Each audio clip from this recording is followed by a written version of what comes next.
নিচে এত টাকা রে।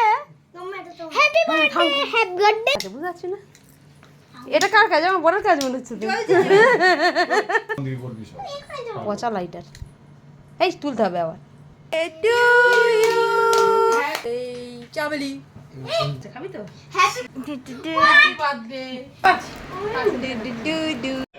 দারুণ কাটলো আজকের রাতটা, মানে 12টার পরে এই উইশগুলো করেছিল আমার যা, হাজব্যান্ড, ভাসুর, বোনের বর সবাই মিলে সাজিয়ে গুছিয়ে আমাকে 3তলা থেকে ডাক দিল।